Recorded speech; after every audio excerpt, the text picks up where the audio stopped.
ॐ भूर्भुवः स्वः तत्सवितुर्वरेण्यं भर्गो देवस्य धीमहि धियो यो नः प्रचोदयात्। ॐ परमात्मने नमः। क्व सृष्टः क्व च संहारः क्व साध्यं क्व च साधनं क्व साधकः क्व सिद्धिर्वा स्वस्वरूपेऽहं द्वये।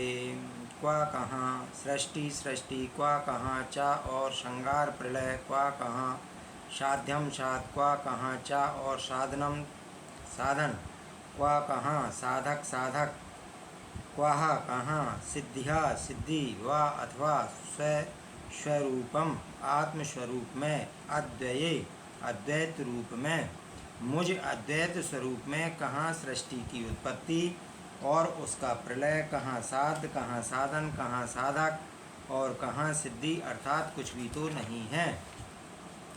पिछले सूत्र में लोकों का निषेध किया। इस सूत्र में संपूर्ण सृष्टि को ही अस्वीकार कर रहे हैं राजा जनक। कहाँ है संसार? अब जान गए तो स्वप्न का सत्य कहाँ? जब स्वप्न नहीं तो उसके प्रलय विनाश का प्रश्न कैसा?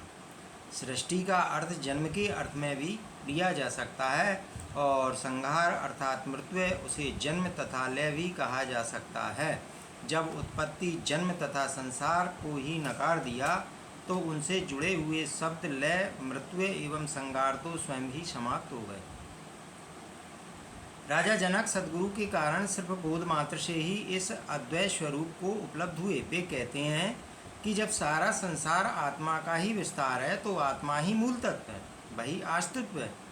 फिर उससे भिन्न ना ही कोई संसार है न उसका प्रलय, क्योंकि अस्तित्व कभी भी नष्ट नहीं होता है, ऊर्जा नष्ट नहीं होती।